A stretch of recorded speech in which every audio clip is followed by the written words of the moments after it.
not, and me and you are the only ones that are being honest about it. We're not the only ones in the room that have this, I promise you. Right? So first we have to decide.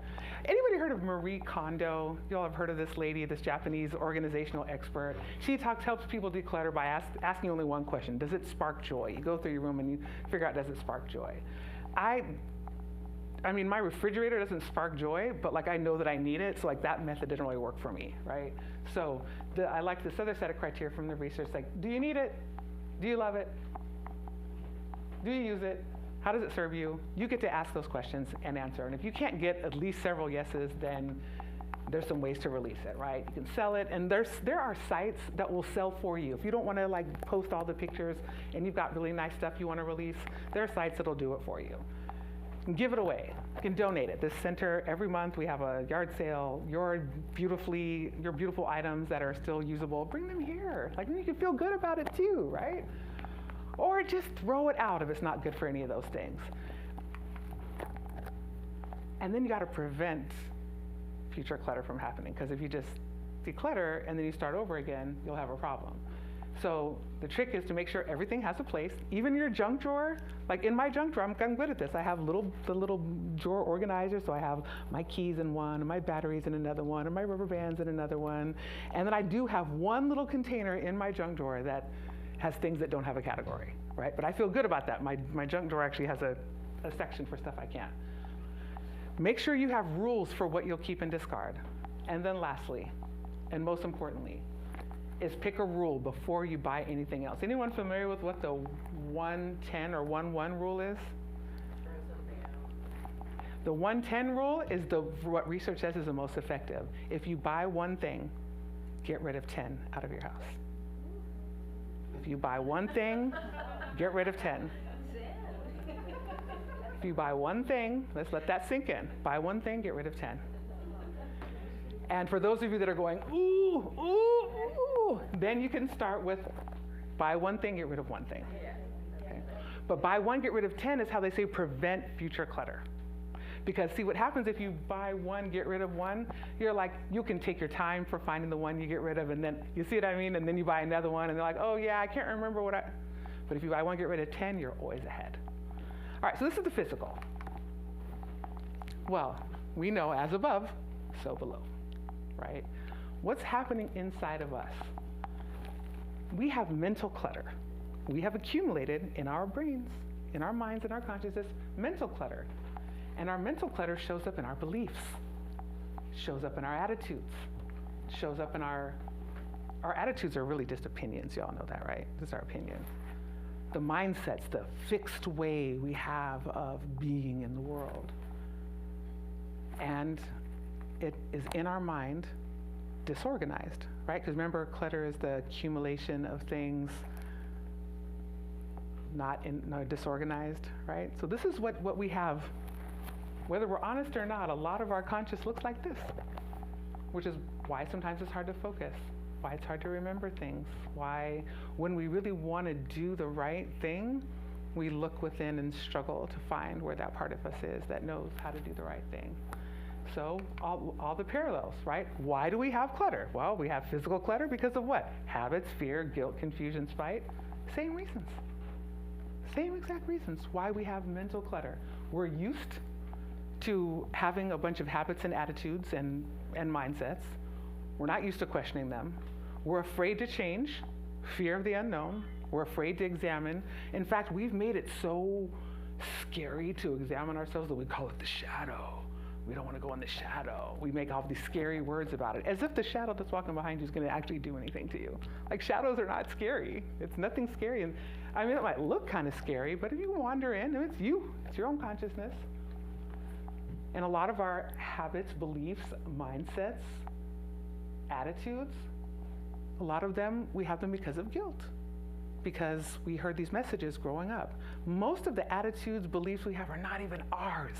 We've accumulated them, just like and not unawarely, the same way we accumulate junk in our house with being aware of it, we accumulate attitudes, beliefs, mindsets without being aware of it. We do it by habit, and we don't question it. We don't examine it, we don't analyze it, we don't look at ourselves, we just habitually, and if somebody dares to ask you, what do we say? Well, I'm just that way. I've always been that way. You're going to like me the way that I am? Are you saying you don't accept me the way that I am? We flip it and become the victim. And say, okay, now all right, be nice to each other. I'm seeing some finger pointing in the room here.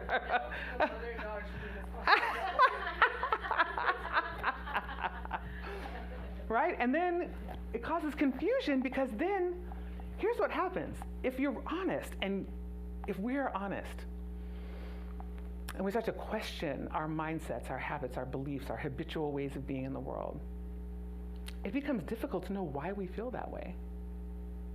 You've heard Luigi say this multiple times. Next time you're upset, ask yourself why. Why am I feeling this way? For many of us, if you've even been willing to do the assignment, many times we don't even know why. And if we can't get the answer quickly, what do? We're off to the next thing, doing something else. Because it can be confusing. Because why? Because we're working with that.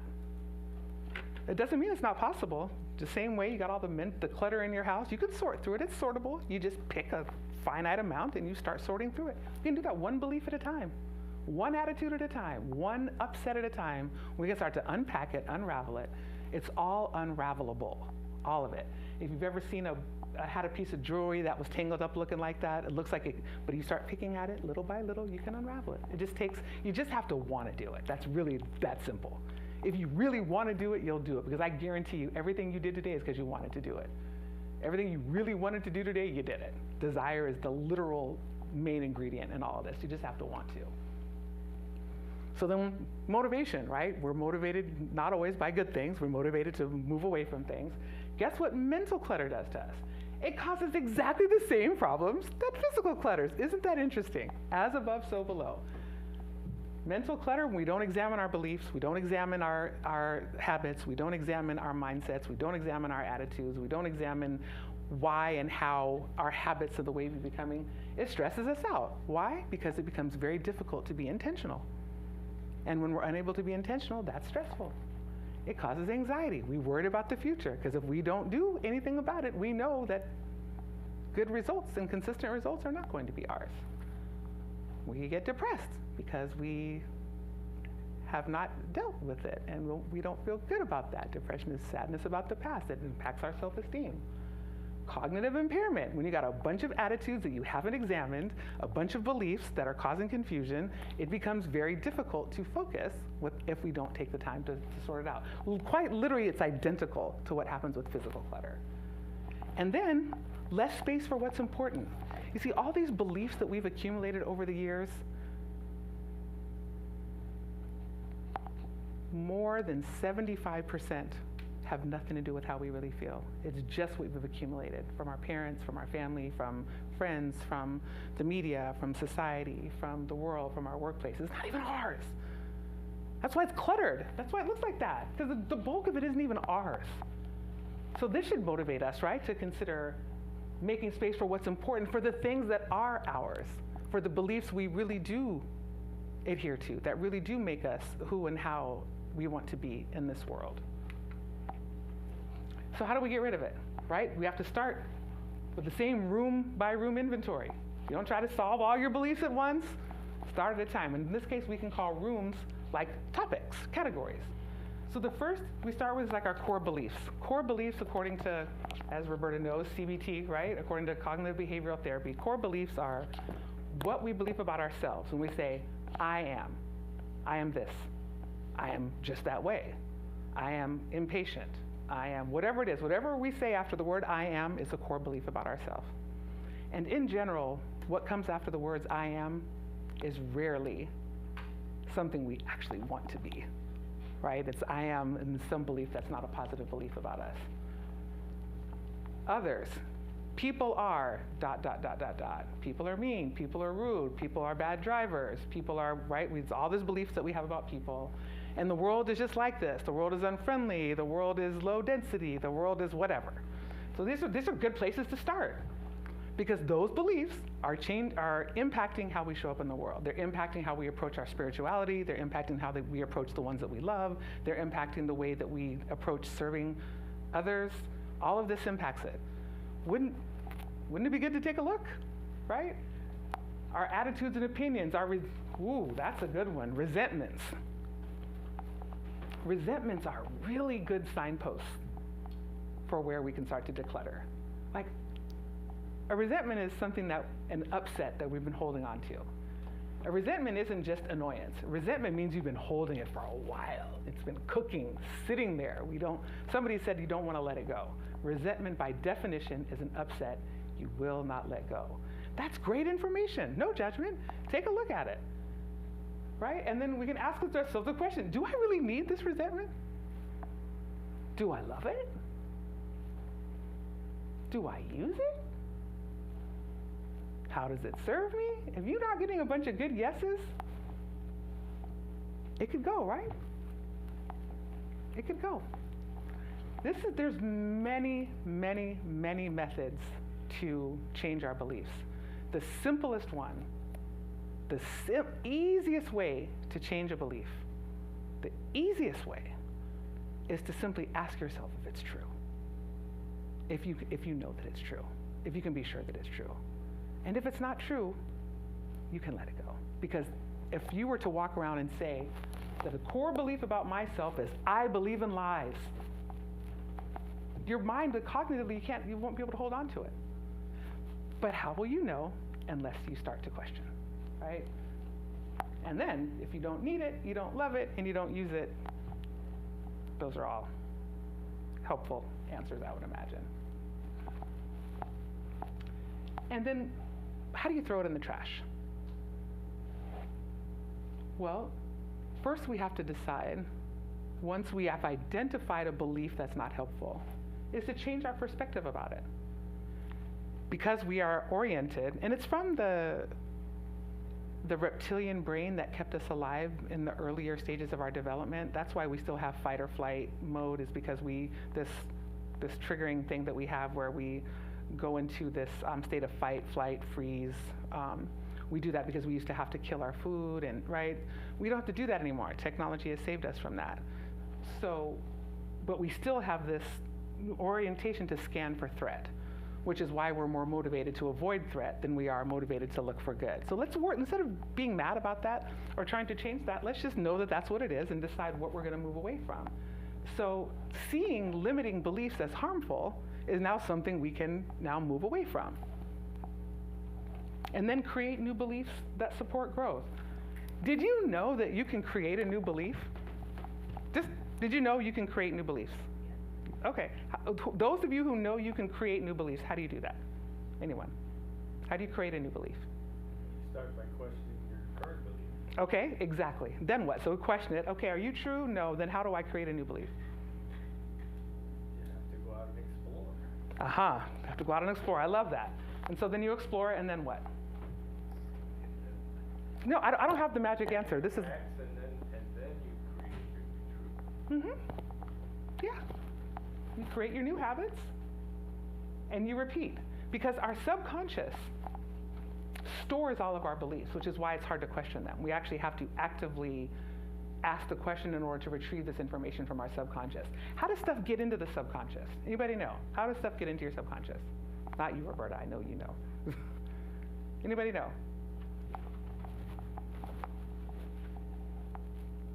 Repeat. That's literally it.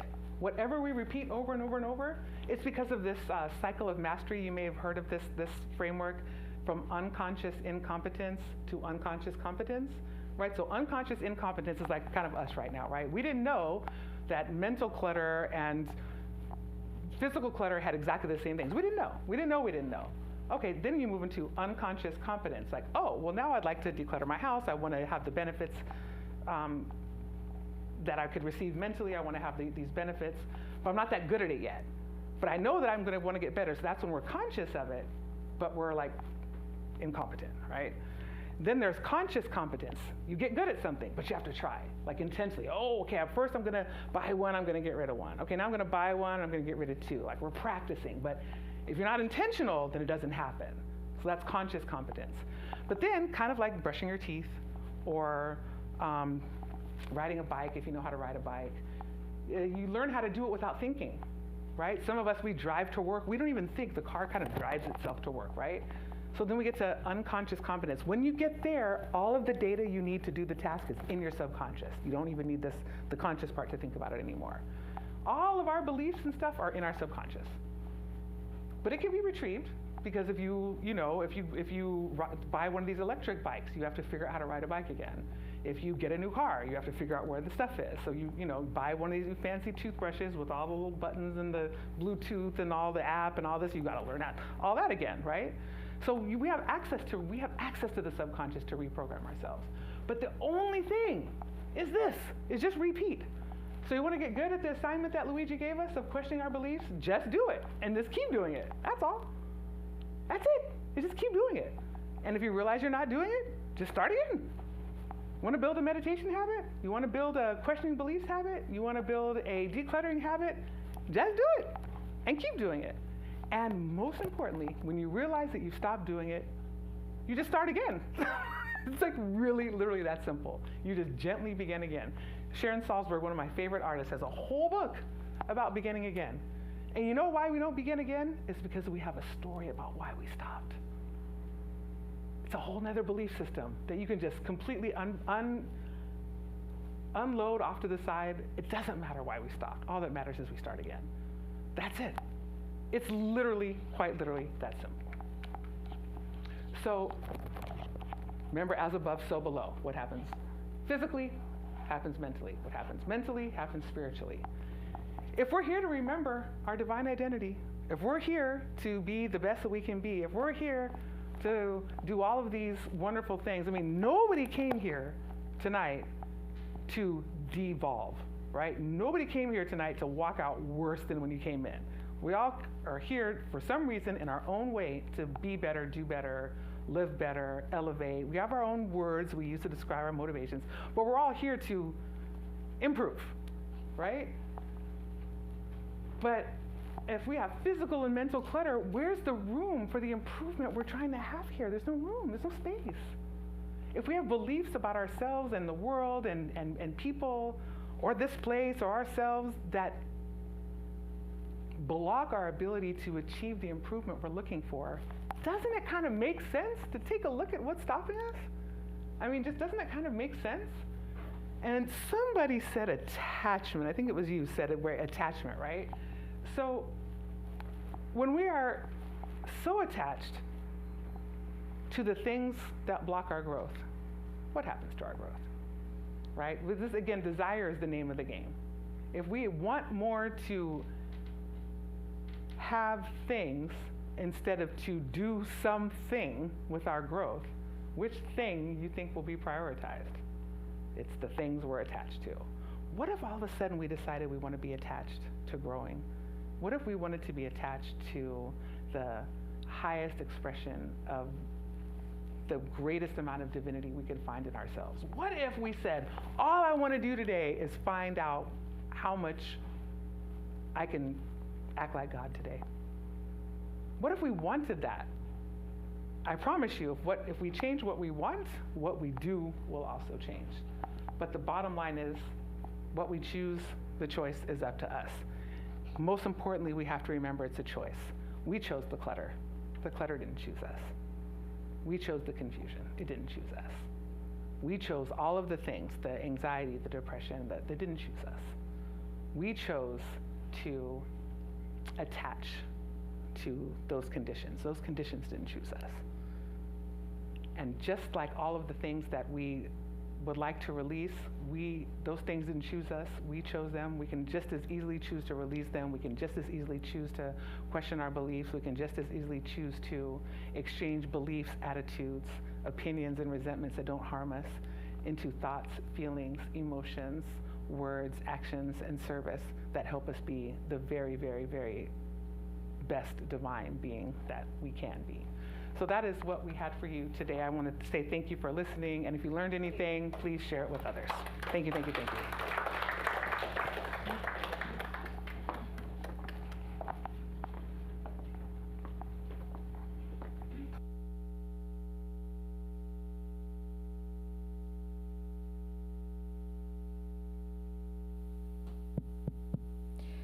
Thank you, Cara. I think you have the remote control.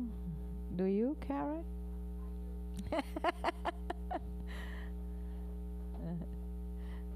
I always do that. Thank you so much for the talk.